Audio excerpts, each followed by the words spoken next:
Ole Miss, I got a question. Are you ready?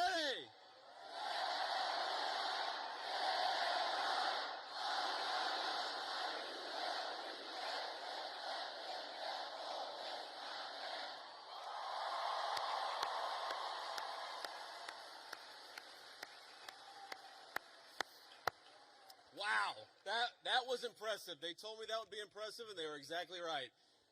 So let me say a few words of thank you first to my dear friend and the widow of my dear friend Charlie Kirk. Erica, you have been such an amazing inspiration to the entire country. How much do we love Erica Kirk? She's done a hell of a job.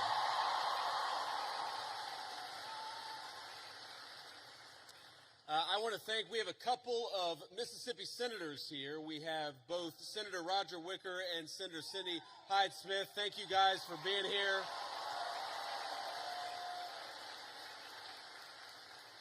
We have the governor of Mississippi with us. We got an all-star crowd here. Governor, thank you for being here.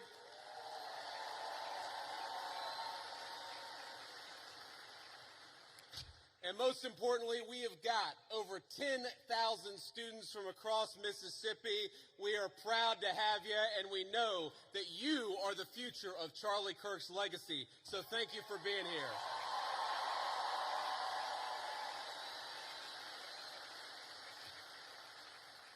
You know, I got this whole speech written, and I'm not going to deliver any of what I had written. I'm just going to speak from the heart, because that's what Charlie would so often do. And you know, when I think about what we lost 6 weeks ago, it feels like forever ago when I was in a meeting in the West Wing and one of my staff members came in and said that Charlie had been shot. And then I looked at my phone and I saw all the text messages and realized that my dear friend had been very seriously injured. Now, in the West Wing at that time, we actually thought that Charlie had a chance. We didn't know that he was eventually going to pass away. There were initial reports from the medical team that maybe things were going okay. And of course, eventually Charlie took his last breath and went home to be with his Lord and Savior. I remember thinking at that moment, first, of course, about Erica and the children. They've got their oldest, their daughter, is very similar in age to our youngest child. And I remember thinking, what a terrible tragedy for that family. And the second thing that I thought was, what a terrible tragedy for the United States of America.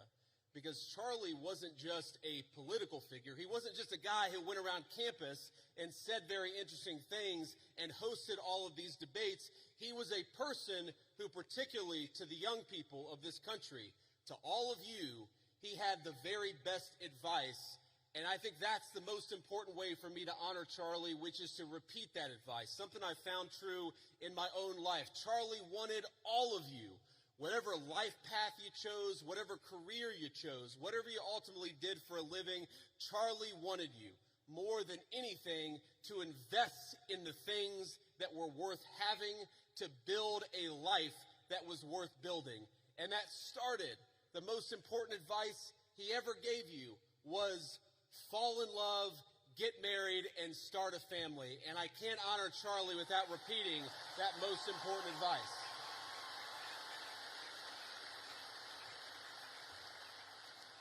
Now, most of you are probably too young to have found the person you're going to spend the rest of your life with. Some of you are lucky enough to have found that person already. But I will tell you, if you're as lucky and blessed as I have been, it hits you like a ton of bricks. And I found that person in my lovely wife, Usha, our second lady, who is here with us today. She's sitting in the audience somewhere. I don't know where. But I love you, honey. And have children. That's something Charlie also always told. I grew up in a generation. I'm 41 years old. I'm a millennial. And if you're being uncharitable, you would call me a geriatric millennial, which I really hate. I really hate being called a geriatric millennial, but here I am at 41 talking to all of you like I've got great wisdom. Here's the thing. The one regret, the only regret that I really have in my entire life, and I've made plenty of mistakes, but the one regret that I have is that, frankly, I wish we had started having kids sooner. Because when you're a young father, you realize what an incredible blessing they are, but they're also very exhausting. And I know here at Ole Miss, we like to party a lot. And I know at Ole Miss, occasionally some of you will have a few drinks on a Friday or Saturday, or hopefully not a Tuesday night, but I'm sure that happens from time to time here in SEC country. But here's the thing. When you go out until 3 in the morning and wake up at 6 a.m. for class, the thing that I have learned in my old age is that incredible energy, God actually meant it for another purpose, and that purpose was to help take care of a family. So while you're young, have those babies if you're able to. That's something Charlie said all the time.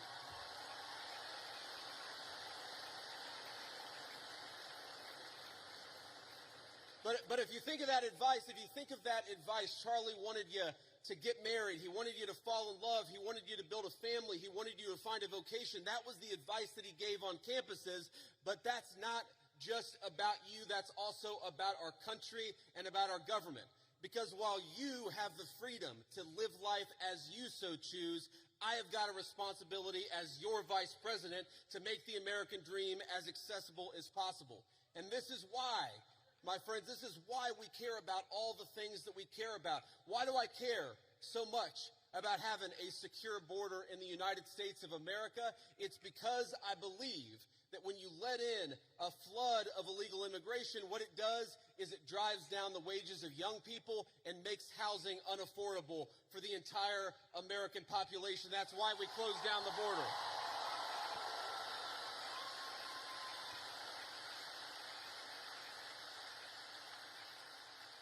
The left will say our immigration policy is about hating immigration, hating immigrants. We don't hate anybody. We love our fellow citizens, and because we want them to have the American dream, we shut that border down the very first day that Donald J. Trump was the President of the United States.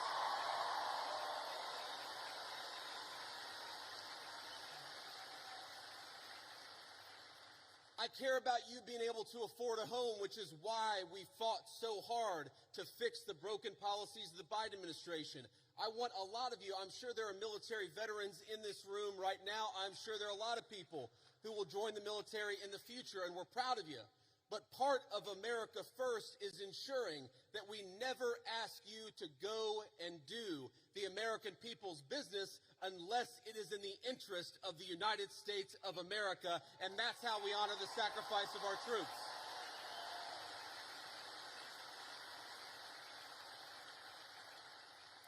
And that's why, my friends, that's why we care so much about free speech. As Charlie lived and died for the basic principle that we ought to be able to talk about our differences, we ought to be able to debate them, and we ought to have faith that the best way to make sure that the best idea wins is to actually just have a discussion.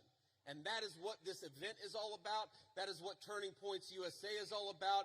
And I am so proud, and most of all, I'm so grateful to each and every person, whether you're a Republican or a Democrat, for coming out and honoring one of the most important parts of Charlie's legacy, because we're going to have a discussion tonight, and that's what Charlie would want us to do.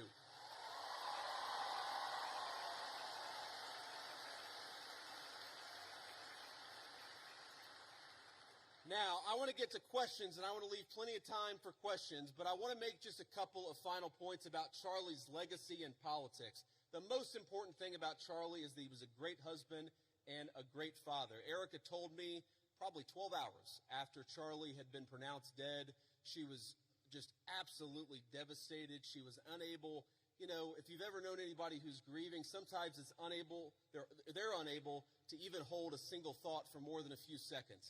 And what Erica told me, and I'm going to get a little emotional, is that she said that Charlie never yelled at her, he never cussed at her, and that to me is a great legacy to leave as a husband and a father, for your wife to be able to say that my husband was always good to me, and Charlie was a good man.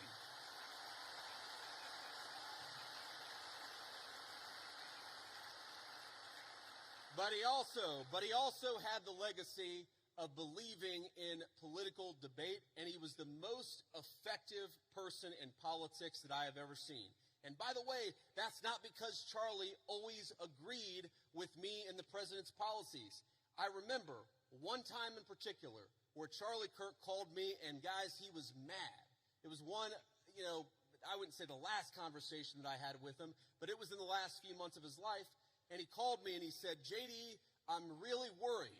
I'm really worried that what's going on in the Middle East right now is going to lead the United States into a protracted military conflict. I've never told anybody that Charlie was really worried about that in the final months of his life. Now, here's the thing.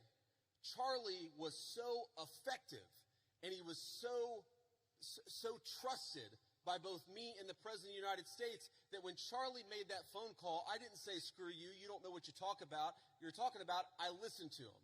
And I really believe that one of the reasons why the President of the United States knocked out the Iranian nuclear facilities, but never got the United States into a protracted military conflict and never lost a single American in a Middle Eastern conflict is because we had the wisdom and the good sense to recognize that the American people are done with American troops dying in unnecessary foreign conflicts. But Charlie Kirk reminded me of that.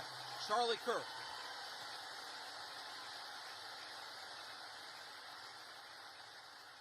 So that was a great moment for our country. It was a great moment for my friendship with Charlie Kirk, because friendship is not just about telling everybody what they want to hear.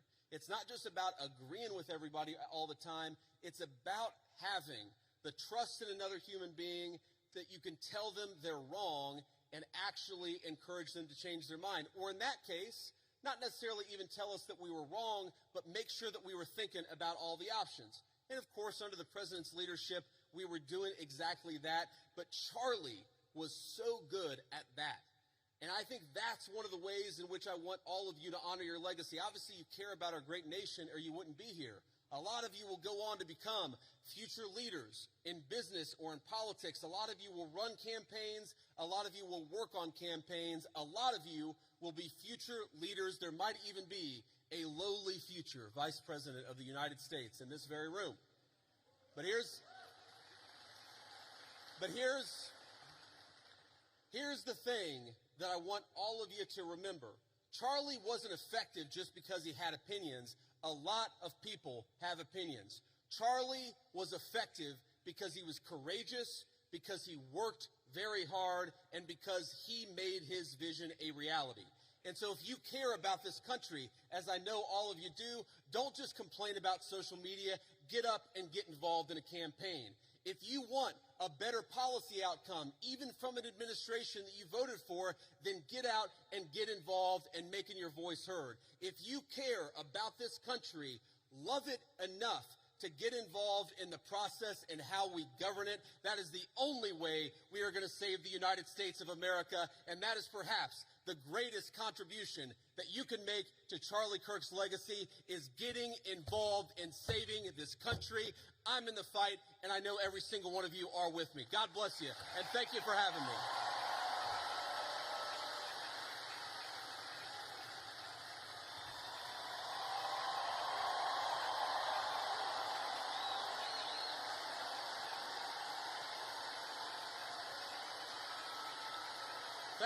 Thank you. But hey, please, I appreciate that, but we're not even halfway done. So here's I don't know what you're saying, but it sounds awesome.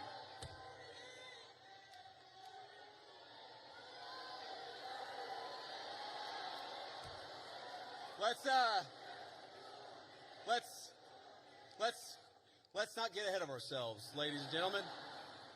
What we're going to do next is actually take some questions. And I remember one of my favorite things about Charlie, not that there aren't going to be some questioners who agree with me, but if you disagree with me, I would ask that you come to the front of the line, because we want to talk to people we agree with. We also want to hear from people we disagree with. It is hard for me to see because the spotlights are very bright, but whoever's in line, go ahead and ask your question. Oh, there we go. Okay, now I can see you. How you doing? Hi, Mr. Vice President. Thank you so much for being here. My name's Lucy. And I'm Ellie, and we're with the Turning Point chapter for this question. Thank you, guys. Yes. Can you tell us how your faith helps you in your role as Vice President? Well, I appreciate that. That is a very good question. And this is another way in which Charlie has affected my life. I would say that I grew up, again, in a generation where even if people had very deep personal faith, they didn't talk about their faith a whole lot. And I grew up in a country where you just didn't hear political leaders talk about their faith. But the reason why I try to be the best husband I can be, the best father I can be, the reason why I care so much about all the issues that we're going to talk about is because I believe that I've been placed in this position for a brief period of time to do the most amount of good for God and for the country that I love so much. And that's the most important way that my faith influences me is we all get a limited opportunity to make a difference. And if you believe as we believe, you believe that God, you believe that Jesus Christ has a plan. And sometimes we don't understand that plan. By the way, one way I don't understand that plan is why my friend lost his life 6 weeks ago. Sometimes I get pissed off about that. But what I remind myself is that there is a deeper rhythm, that Jesus Christ is the author of the fate of human history, and we are charged to do everything that we can to effectuate that vision, to make our country a more virtuous place, a more prosperous place where people can raise a family and not be persecuted for their faith, but teach their children their faith. That recognition that all of us have a duty. And I have two very important duties as Vice President of the United States to the American people and to God, and that's the most important influence my faith has on me. Thank you.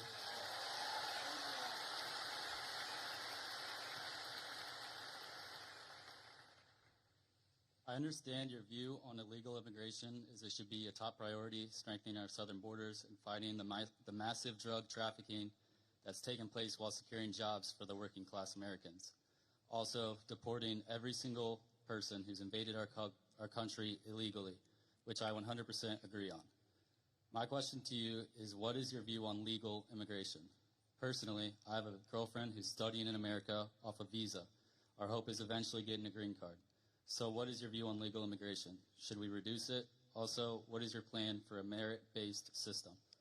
Yes, sir. Well, I appreciate the question. And look, my honest view is that right now, America, thanks in part to the Biden border invasion, but also thanks in part to a lot of bad immigration policy, right now we have let in too many immigrants into the United States of America. That is just a fundamental reality. Now, look, legal immigration is complicated because we let in about 1 million legal immigrants into the United States of America every single year, and I think the evidence is pretty clear that a lot of those immigrants are actually undercutting the wages of American workers. It's one of the reasons why the President of the United States,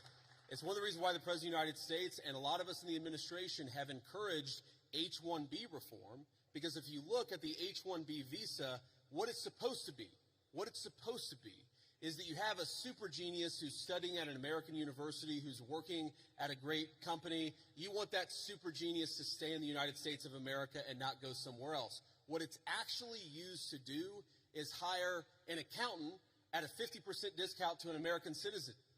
I don't think that we should be hiring accountants from foreign countries when we've got accountants right here in the United States that would love to work for a good wage.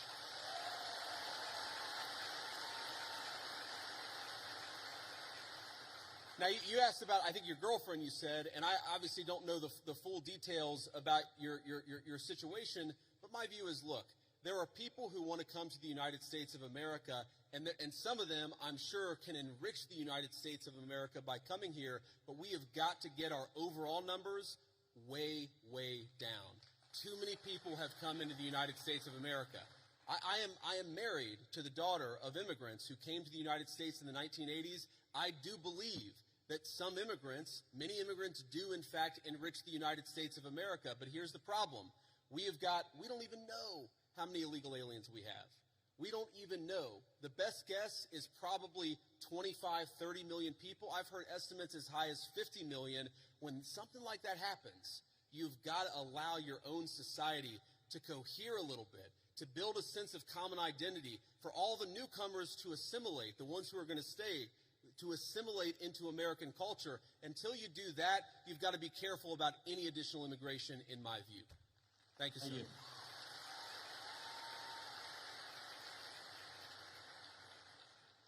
Hello.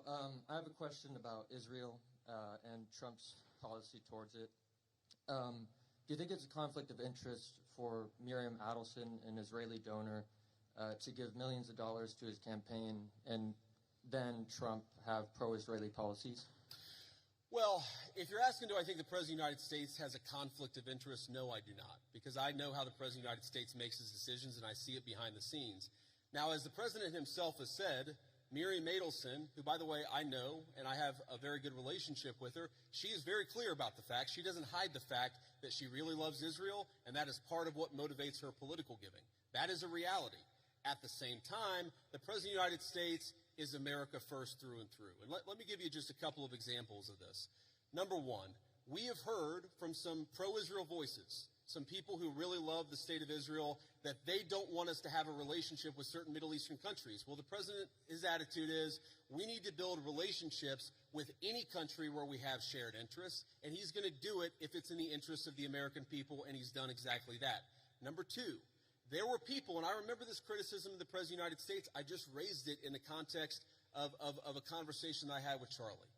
I remember when people said that the President of the United States was going to get us into a multi-100,000 troop regime change war for Israel. This was 4 months ago. This was 6 months ago. Now, the people who accused the President of the United States of wanting to get us into a regime change war for Israel, I wonder if they stepped back and said, you know what, we were wrong about that, because the President of the United States did not want to get us into a regime change war for any other country. He wanted to knock out a nuclear facility and get everybody back home, and that's exactly what he did. So I understand there's some frustrations out there, but I think the President of the United States, more than any president of my lifetime, is willing to stand up to anybody if he thinks it puts the interests of the American people first. Thank you. Hello, Vice President Vance. How you doing? Good. I have a question. Do you condone large private corporations such as Palantir hoarding data caches on U.S. citizens? No, I don't condone it. And here's the thing. So I get asked about Palantir a lot because there's this internet meme out there that somehow I am super in bed with Palantir. And here's the thing that I'd say about this. Palantir is a private company. They sometimes do a useful service, and sometimes they're going to do things that we don't like. You should be demanding that your representatives do two things when it comes to Palantir or when it comes to any other technology company. Number one, protecting your data. What's going on with artificial intelligence is going to mean that there are massive inducements to steal your data, to harvest it, and to use it against you to sell digital advertisements. That is not what I believe in, and I've been fighting against it, whether it's Palantir or any other technology company, literally before I ran for office. When I ran for office, I was criticized by Republicans in my Republican Senate primary because I was talking then about Google and Facebook harvesting our data. It's unacceptable. I don't care who does it. I don't want them to do it.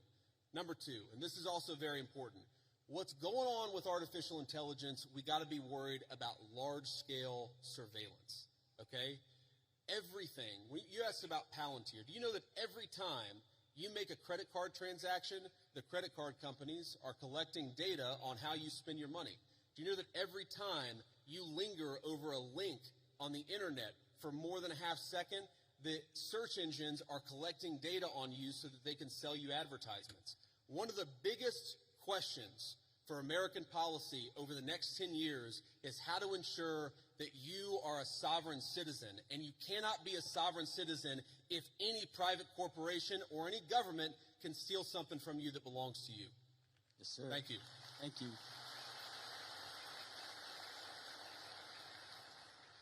Vice President JD Vance, good evening.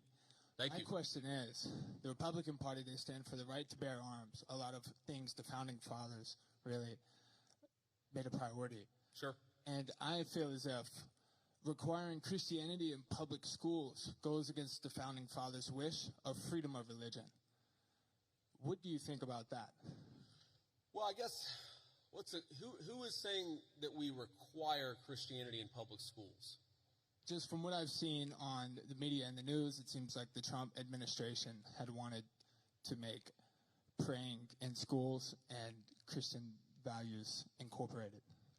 Well, look, I think Christian values are a good thing, and I'll talk to you about why I think that's a good thing. But that's separate from forcing people to pray, which I don't think that anybody, certainly no Christian that I know, would ever support or ever endorse. And let me just say something generally about all the people. I see there's a big line, and I hope I can get to everybody's question. I remember when I was a sophomore in high school, I went to an event at my church, which was a book signing with Oliver North and Sean Hannity, the Fox News host. And this was back before, this was, I guess, 25 years ago. And so neither of these guys was maybe as big as they are today. And I remember standing in line, and I'm about to say hello to Oliver North and Sean Hannity, and I remember thinking to myself, I was so nervous, all I need to do is shake their hand, give them a firm handshake, and tell them my name. That's what I'm thinking. Firm handshake, tell them my name. Firm handshake, tell them my name. And I get to the front of the line, and Sean Hannity looks at me, and he says, "How are you doing?" And I totally panic, and I go, JD. Because I had rehearsed shaking and saying my name.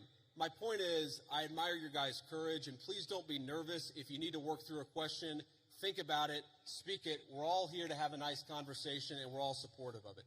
Here's the thing when you talk about forcing, I'm going to answer your question, of forcing Christianity, forcing people to pray. There's a liberal idea out there that I think is wrong, and that's that liberalism is the source of freedom of religion. And actually, if you go back to the original founding documents of the United States of America, if you go back to the Anglo legal tradition well before there was ever a United States of America, what you find is that freedom of religion is actually a Christian concept. And the reason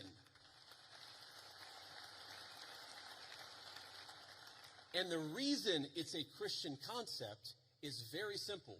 Because Christianity, Imago Dei, the idea that we are all made in the image of our Creator, means that we must respect the free will of every single person. Now, part of that is you have a conversation with people. Having free will doesn't mean that you're not allowed to encourage somebody, that you're not allowed to talk to somebody about your faith, that you're not allowed to talk about certain values in school. When our founders talked about freedom of religion, they didn't mean you weren't allowed to say a Christian prayer in a public school or that you weren't allowed to talk about Jesus Christ in a public forum. They just meant that nobody could force you to profess the Christian faith. That had to come from your own free will. And I believe that, and I think every Christian who I've ever spoken to believes that the source is the Christian, the source of your faith. The Christian understanding must be your own free will. But here's the thing about Christian values. There are a lot of Christian values out there that I think that we've just sort of assumed and we've in fact taken for granted. Christian values are the idea that you should respect every single person as an individual. Whatever the color of their skin, created in the image of God, that's a Christian concept. And in fact, it was a Christian empire, Great Britain, that abolished slavery to begin with. The idea that we should eliminate child sacrifice.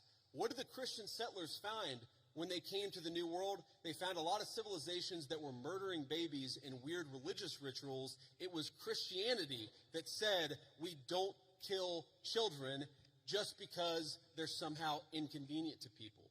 A lot of the things, human rights, the very idea that human beings have rights are a Christian concept. And so I'd ask you, my assumption based on the question is that you're skeptical of Christianity, or at least of certain public professions of Christianity. One of my favorite Bible verses is, "By your fruits ye shall know them." And I think that the fruits of the Christian faith are the most moral, the most just, and the most prosperous civilization in history. I make no apologies for believing that Christianity is the pathway to God. I make no apologies for thinking that Christian values are an important foundation of this country, but I'm not going to force you to believe in anything because that's not what God wants and that's not what I want either. So, go ahead. With the school system, do you agree that there should be Christian implementation, or do you think that school system should be neutral and be focused on science, literature, reading, writing, arithmetic? Well, I reject the idea that anything is purely neutral. Okay, there are, for example, let's take a basic scientific fact, and this is a little spicy. I'm not trying to make this too controversial, but take the basic scientific fact of, can you take a pill to change your biological gender? Okay, now that's something that 15 years ago, quite literally, every single scientist in the Western world would have said, absolutely not, that's crazy, and now people will. I think the premise of your question, I don't totally share it because I don't think perfect neutrality is possible. What is it? You talk about history. Was Christopher Columbus a great explorer, or was he a guy who committed genocide against the native populations? These debates, I'm happy to have them, but I reject the idea that there are truly neutral debates. Anybody who's telling you their view is neutral likely has an agenda to sell you, and I'm at least honest about the fact that I think the Christian foundation of this country is a good thing. Next. Okay, thank you. And for the pill you're talking about, what do you mean specifically? Are you talking about testosterone, estrogen? Yeah, I'm talking about hormone replacement therapy. That's what I'm talking about. Just to be respectful, let's keep it going. Yes, thank you. Have a good night. You too. Hello, Mr. Vice President. Thank you so much for giving this opportunity to talk here today. I did not agree with many of the things that you said right ahead of this, but I don't think that's my point to discuss here. What I want to ask is, okay. You are married to a woman who is not Christian. In her Wikipedia, I mean, I just looked it up. I wanted to know what her faith was. I didn't know this before. But she still calls herself Hindu. You are raising 3 kids in cultural, racial, religious household. How are you maintaining, or how are you teaching your kids not to keep your religion ahead of their mother's religion? Or how are you teaching them that your kind, they're that kind who got here just few years or few decades ago is different or is better than your mom's kind who got here just a generation before? How are you balancing that? And when you talk about too many immigrants here, when did you guys decide that number? Why did you sell us a dream? You made us spend our youth, our wealth in this country and gave us a dream. You don't owe us anything. We have worked hard for it. Then how can you, as a vice president, stand there and say that we have too many of them now and we are going to take them out to people who are here rightfully so by paying the money that you guys asked us? You gave us the path, and now how can you stop it and tell us we don't belong here anymore? And one more thing. Do you have to There's be... a lot there. I don't know if I'm going to remember all this, but Yeah, I will try. I'm sorry. I had to say all of this, and please take it with due... I'm saying all of course. this with due Go ahead. respect. Please. I have no intention of causing a scene here or anything, but... We're not close to causing a scene. Yeah. Don't worry. But we talked about Christianity, all of this. I'm not even Christian, and I'm here standing to so support.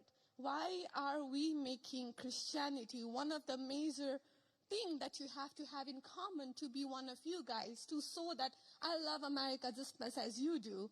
Why is that still a question? Why do I have to be a Christian? Okay.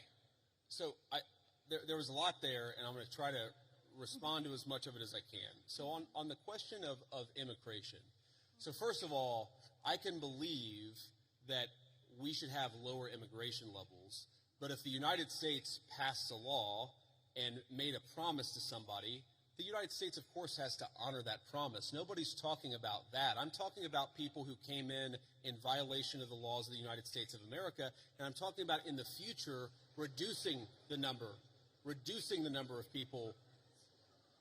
Sorry, what? Can I continue on that? Because when you just said you are not stopping with the people who came here legally, right?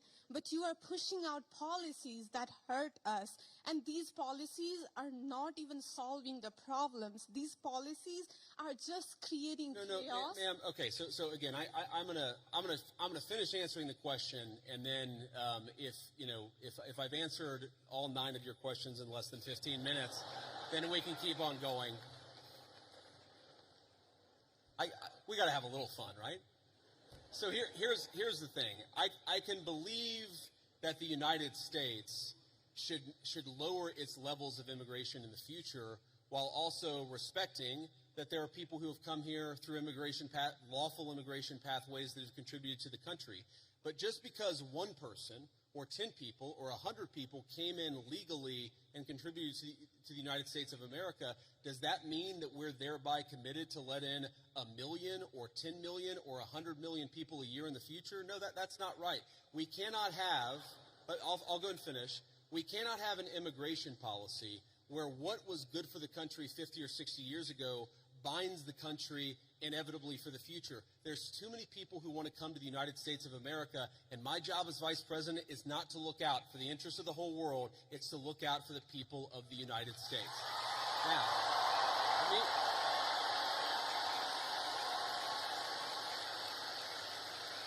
Now, you asked a personal question about our interfaith household. And yes, my wife did not grow up Christian. I think it's fair to say that she grew up in a Hindu family, but not in a particularly religious family in either direction. In fact, when I met my wife, we were both, I would consider myself an agnostic or an atheist, and that's what I think she would have considered herself as well. You know, everybody has to come to their own arrangement here. The way that we've come to our arrangement is she's my best friend. We talk to each other about this stuff. So we decided to raise our kids Christian. Our two oldest kids who go to school, they go to a Christian school. Our 8-year-old did his first communion about a year ago. That's the way that we have come to our arrangement. But, thank you. My 8-year-old was also very proud of his first communion. Thank you, guys. I'll tell him that Ole Miss wishes him the best. But I think everybody has to have this own conversation when you're in a marriage. I mean, it's true for friends of mine who are in Protestant and Catholic marriages, friends of mine who are in, atheist and Christian marriages. You just got to talk to the only advice I can give is you just got to talk to the person that God has put you with, and you've got to make those decisions as a family unit. For us, it works out. Now, most Sundays, Usha will come with me to church. As I've told her, and I've said publicly, and I'll say now in front of 10,000 of my closest friends, do I hope eventually that she is somehow moved by the same thing that I was moved in by church? Yeah, I honestly do wish that, because I believe in the Christian gospel, and I hope eventually my wife comes to see it the same way. But if she doesn't, then God says everybody has free will, and so that doesn't cause a problem for me. That's something you work out with your friends, with your family, with the person that you love. Again, one of the most important Christian principles is that you respect free will. Usha's closer to the priests who baptized me than maybe I am. They talk about this stuff. My attitude is you figure this stuff out as a family, and you trust in God to have a plan, and you try to follow it as best as you can. And that's what I try to do. I want to make a final point. So I don't want to cut you off. I want to be respectful to all the people behind you in line. But I want to make this point about immigration, okay? If you ask the question, what is the exact right number of immigrants for the United States to let in, it is just very specific on the context. If you go back to the 1920s, the United States passed an Immigration Reform Act that effectively cut down immigration to close to zero for 40 years in this country. And what happened over those 40 years? The many, many people who had come from many different foreign countries and different foreign cultures, they assimilated into American culture. And there was an expectation that they would assimilate into American culture. I think we have two problems in our immigration system today. And my guess is you're probably a slightly more leftist political persuasion, liberal political persuasion, maybe not. But here's the thing. I remember back in my establishment GOP days when I was still very early getting involved in Republican politics, I remember a conservative think tank person who told me that one of the reasons why immigration was really good is that if you had enough diversity in a country, people would mistrust each other and they wouldn't join labor unions. Okay?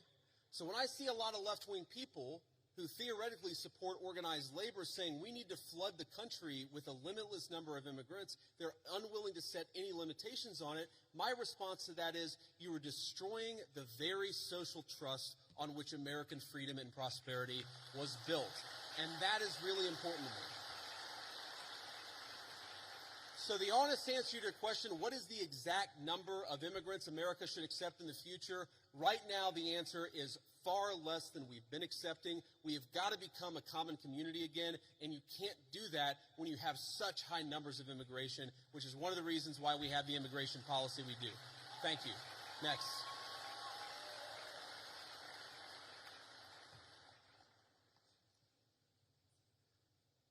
Good evening, Vice President Vance. I just want to say it's an honor to actually be able to talk to you. It's an honor to be here. Thank you. Thank you. One of my biggest questions is, I feel like one of the biggest problems that America is facing today is that ever-growing social political divide, and we're seeing this on the Republican and Democratic side. But we've seen that a refusal to cooperate with the other side has led to some major issues, including right now the government shutdown. And I wonder, as the party in power, what are your plans to address that issue towards, reaching that olive branch out to the other side to actually come to an agreement on how to go forward with our government? Look, it's a very good question, and let me just say on the government shutdown in particular, the reality here is that there's a very simple bill that just reopens the government. It does it through pretty much the end of the year. That got every single Republican in the House of Representatives to support it, and then it got 52 Republicans in the Senate and 3 Democrats in the Senate to support it. But because of weird Senate procedural rules, it requires a 60-vote threshold. So on that issue in particular, when you have every single Republican with like 2 exceptions in both houses of Congress, I feel pretty confident. I know that I'm partisan. I know I have an R next to my name. But I feel pretty damn good saying the shutdown is the Democrats' fault because we voted again and again to open it.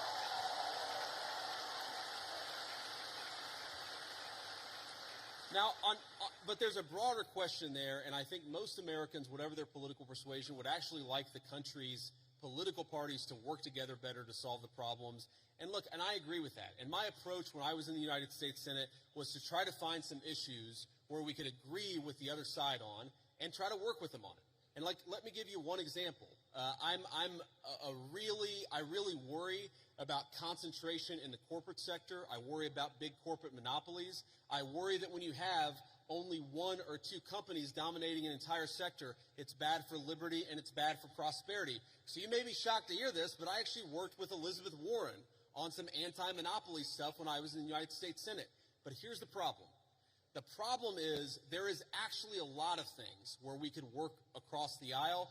There are a lot of President Trump is in my view, you haven't seen organized labor ever get behind a Republican at least in 100 years like they have behind Donald J. Trump. There are a lot of areas of common ground on that question. The problem is, as reasonable as some of these people can be in private, in public, the current obsession of the Democratic Party in leadership, I'm not saying every Democrat in the country, but the current obsession of every Democrat in Congress is get President Trump, fight President Trump, attack President Trump. It is impossible for us to work across the aisle unless a person is willing to put down their partisan sword, shut the hell up about fake scandals related to Donald Trump, and actually work with us. That's the way you make this happen. Next. Thank you. Thank you. Next. I'm going to try to get through as many as possible, guys. Thank you. Good evening, Mr. Vice President. Hello. Hi. I actually drove here all the way from Memphis, Tennessee. Go Tigers. So I'm sure everyone here is aware of the Memphis Safe Task Force that has been in the city for about a month now, and I checked a little earlier. As of this morning, I believe they've arrested 1,700 people and seized about 300 illegal guns. So I want to ask, how does this law enforcement objective jive with Attorney General Pam Bondi's pledge to make the Department of Justice a more pro-Second Amendment Department of Justice? Because I'm sure most people in here support the Second Amendment. So how can Republicans and this Department of Justice use the current gun laws that are on the books that a lot of pro-Second Amendment advocates disagree with, that we wanted to overturn in the Big Beautiful Bill, but we didn't get it? Yeah. So I understand the question. And by the way, I supported some of those changes in the Big Beautiful Bill. I know the President of the United States did too. We didn't have the votes to get them in there, and that's as simple as that. But I know exactly what you're talking about because there were a couple of issues in particular. I talked to some of my Second Amendment friends. But here's the basic issue. We don't want people who have violated the law who have committed felonies. The Second Amendment, like every other amendment, it's about due process. It's that you don't have your rights violated unless there is due process of law. If you're a person who's committed 4 felonies and a court has lawfully ordered that you shouldn't have a gun and you're running around with a firearm, I don't have any problem with law enforcement saying you don't get to have that firearm that is illegally possessed, illegally obtained. I think that's basic law and order. Now, again, if you had somebody come in and say, well, we don't think that person should have a firearm, but they haven't violated any law, that's a totally separate question. That's not what we're focused on. What we're focused on is violent crime and people who have violated, the bodily autonomy of another human people. A person who has committed an act of violence against one of their fellow citizens, we're going to clean up the streets, get those people off the streets, and make America safe for the American citizens again. That is our entire law and order policy, and I think we're doing a pretty good job at it. Thank you.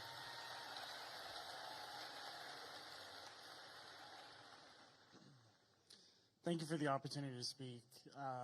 I'm a Christian man, and I'm just confused why that there's this notion that we might have owe Israel something, or that they're our greatest ally, or that we have to support this multi-hundred-billion-dollar foreign aid package to Israel to cover this, to quote Charlie Kirk, ethnic cleansing in Gaza. I'm just confused at why this idea has come around, considering the fact that not only does their religion not agree with ours, but also openly supports the prosecution of ours. Yeah, so let's say a few things about this. First of all, when the President of the United States says America first, that means that he pursues the interests of Americans first. That is our entire foreign policy. And that doesn't mean that you're not going to have alliances, that you're not going to work with other countries from time to time.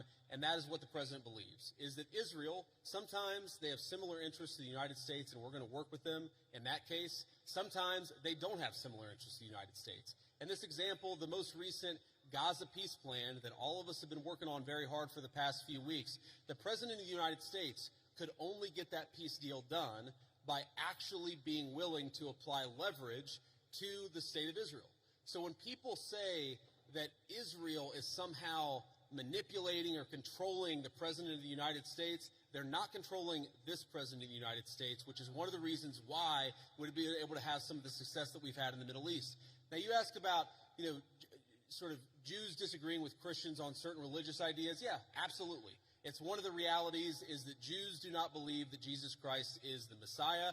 Obviously, Christians do believe that. There are some significant theological disagreements between Christians and Jews. My attitude is, let's have those conversations. Let's have those disagreements when we have them. But if there are shared areas of interest, we ought to be willing to do that too. For example, one thing I really, really care about is the preservation of the Church of the Holy Sepulchre in Jerusalem. Christians believe that is the site where Jesus Christ was crucified, and also that his tomb is right there as well. My attitude is, if we can work with our friends in Israel to make sure that Christians have safe access to that site, that's an obvious area of common interest. I am fine with that. What I'm not okay with is any country coming before the interests of American citizens, and it is important for all of us, assuming we're American citizens, to put the interest of our own country first. That's what we're going to do. That's what we try to do every single day, I promise you. Thank you.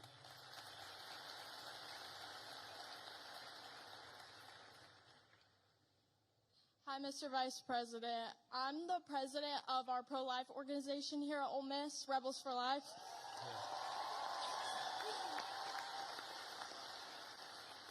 And I myself, as the president, am 100% pro-life. And I know you've stated, you being Catholic, that in the past you've stated that you're 100% pro-life. But since joining the presidential campaign as the VP, you've kind of wavered how you see abortion. So I'm just wondering what your stance is right now. Sure. And do you think that someone else's right to liberty trumps someone else's right to life? Well, first of all, I appreciate your question, and I appreciate the work that you do. You asked the question, do I think somebody else's right to liberty trumps somebody else's right to life?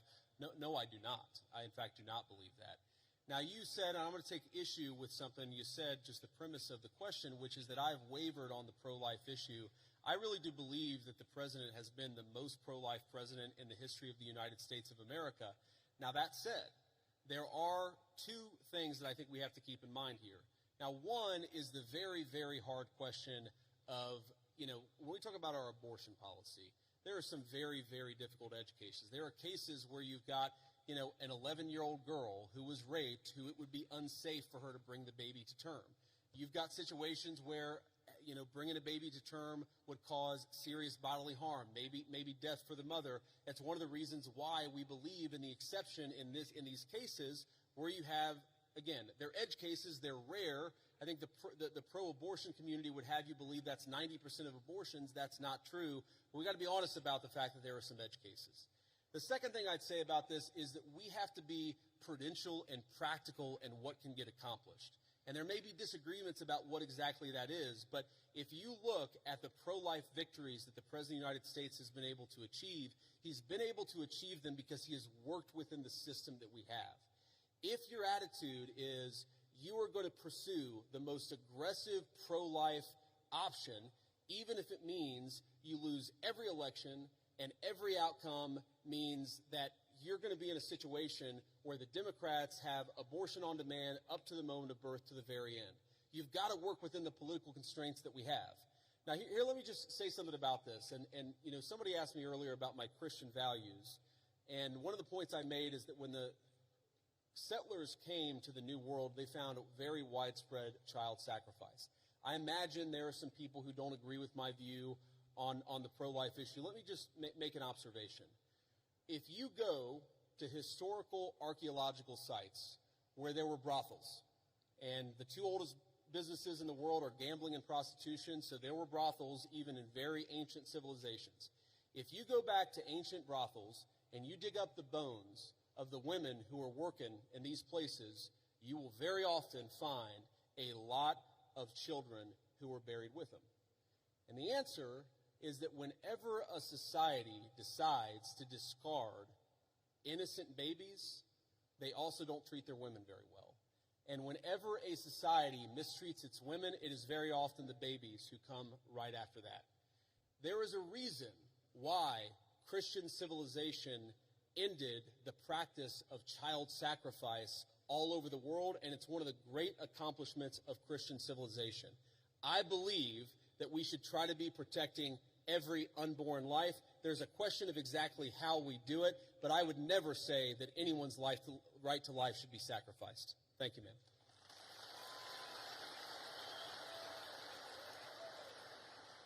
First, I just have to say I'm thrilled to hear you articulate Christian values on a stage like this, and to remind us that things we take for granted and things we value so much have a Christian origin. So thank you for that. I really mean that.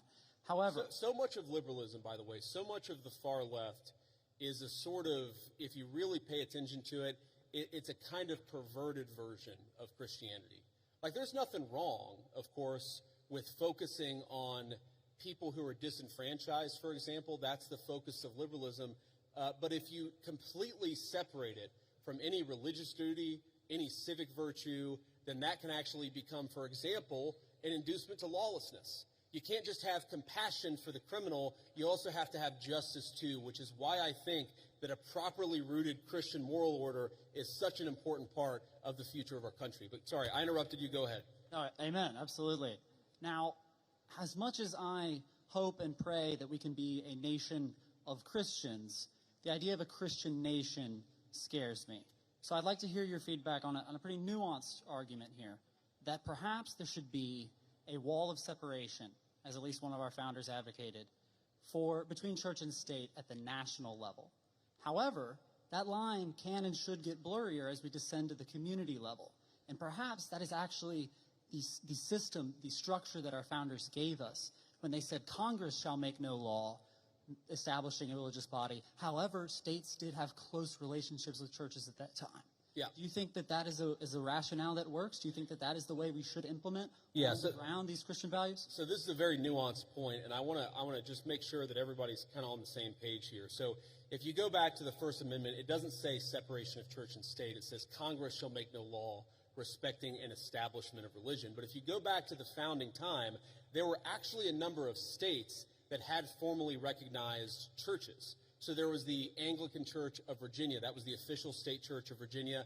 Maryland at the time was the only majority Catholic colony, or at least had a significant Catholic representation of the original 13 colonies. There's a lot there. And yes, I do think that what happened is the Supreme Court interpreted Congress shall make no law respecting an establishment of religion to effectively throw the church out of every public space at the federal, state, and local level. I think it was a terrible mistake, and we're still paying for the consequences of it today. But and I think this is your point, if you were to undo that, if you were to get back to a system actually meant by the founders where Congress is not setting up an established religion, but people in their local communities can kind of do whatever it is that they want to do, I think that would be a better system than what we have today. But I think the most important principle that we have got to remember is you do not have to completely kick God out of the public square, which is what we've done in modern America. It's not what the founders wanted. It's not good for the United States of America. And anybody who tells you it's required by the Constitution is lying to you. Thank you.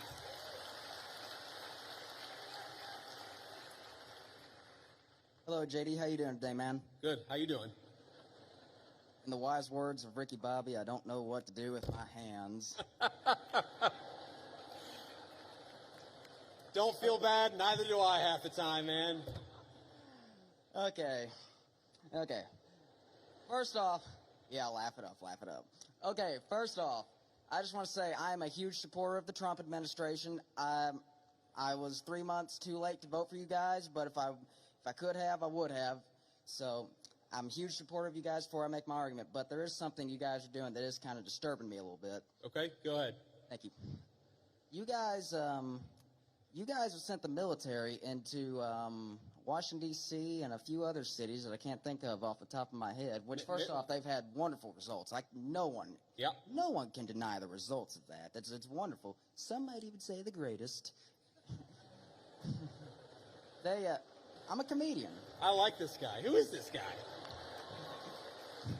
Thank you, JD. I like you too. Now he's gonna ask the question about all the shit that we did wrong, but that's okay. Go ahead and ask your question. But yeah, I'm just wondering, well, it's not necessarily something you did wrong, but it's what could someone else do wrong? Let's say we get a complete tyrant in office, and let's say Turning Point USA is having a huge protest against something really bad that we don't like, and let's say he's a president is saying that it's getting violent. How can we? I'm trying to think. My mind's kind of blank. What is the difference between what you're doing and how could we prevent someone from abusing that power? Yeah. So look, I understand where the question is coming from, and I think it's a fair question. And it's going to sound like I'm being sarcastic, and it really is not meant in any offense. But when you talk about what could another administration do, to take a wild, hypothetical example totally off the top of my head, what if Joe Biden sent the Federal Bureau of Investigation to start arresting his political opponents? Okay? So here's something that I want every conservative to remember. It's an important part of my entire political philosophy is we cannot be afraid to do something because the left might do it in the future. The left is already going to do it regardless of whether we do it. That is the takeaway of the last 40 years. And in particular, if you look at what we're doing, if Joe Biden wanted to deploy the National Guard to a red state in a place where the murder rate was twice what it is in third world countries to actually go after murderers, that would be a great use of the National Guard. Unfortunately, I don't think Joe Biden would use it like that. What I'm worried about, frankly, is what the far left already did with American law enforcement, and that is the thing that we have to prevent against. And the answer to that question is you make sure the people who did it face penalties for using the federal power against American citizens. And by the way, That's exactly what we're trying to do. Thank you. Thank you, JD. Honor to meet you, man. Good to meet you too, man.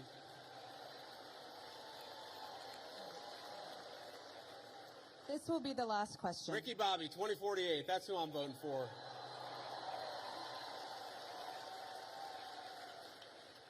This is the last. Oh, wow. We've been here over an hour. That's amazing. Okay, I'm sorry. Those of you who didn't get to answer a question, I tried to be as quick as I could. Go ahead. Mr. Vice President, I'm humbled and honored to be here. Recently, President Trump endorsed a candidate to run against Republican Representative Thomas Massie, who has opposed and criticized some of the Trump administration's aims. How would you address those who fear that principled disagreement or independent thinking is discouraged within the party because of how it can be framed as a betrayal, instead of as internal accountability or an opportunity for debate and negotiation? So it's a very good question. Let me say this one is hard for me. And the reason it's hard for me is because Thomas Massie and he's one of the first people that ever reached out to me about my book or about political office. I've known Thomas Massie well before I ever got involved in politics. Thomas's wife died maybe it was a year and a half ago, 2 years ago. It was a little while ago. She died very unexpectedly, was a very sweet and kind woman, and I was probably one of the first people that called Thomas to offer my condolences. I think the problem with Thomas, and I've told him this in private, and now I guess I'll say it in public, is it's one thing to disagree with the party on a particular issue. It's one thing to have your independent stand on a number of questions. And by the way, some of the stuff where Thomas Massie has been independent against the Republican Party, I've agreed with him with. Thomas and I worked together during 2023 where I was trying to stop the limitless flow of American money to Ukraine, and Thomas was one of the people I was working closest with it. But that's one thing.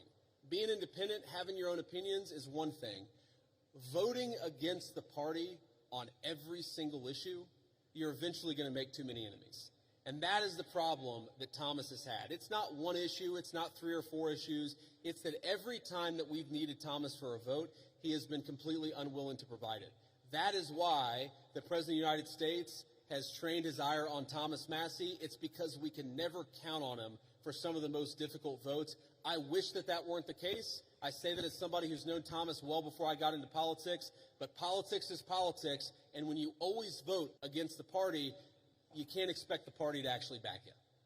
That's the reality. So, let me say just a couple of final things before I hit the road here. And one, it has been such an amazing honor to be with all of you this evening. I want to say 2 things.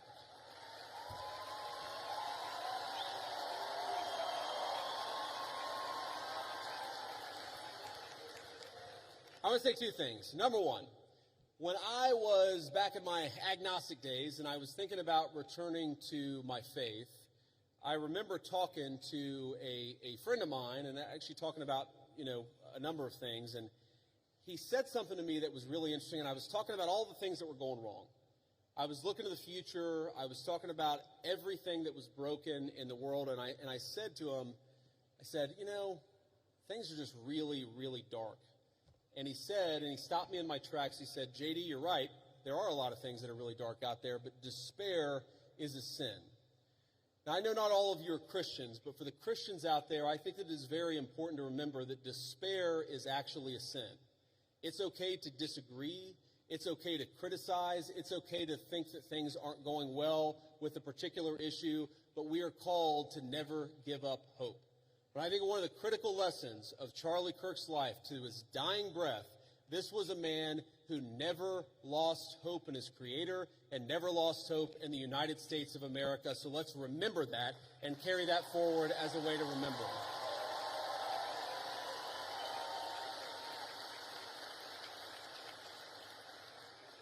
And the second thing that I want to say is, in line with despair being a sin, look, I imagine that I can tell most of you apparently agree with a lot of what I said. I'm sure that a lot of you disagree with some of the things that I've said.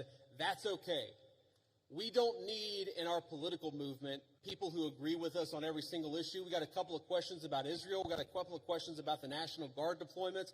We don't need somebody who agrees with us on every single question or every single issue. What we need is people of good faith who love the United States of America and are willing to work hard to save it. So when you look at all the accomplishments, you look at the accomplishments of the last 9 months. We inherited the worst border crisis in the history of the United States of America.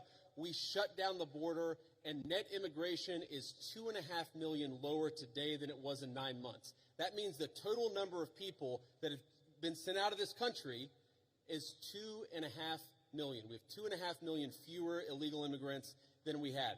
That's a great accomplishment.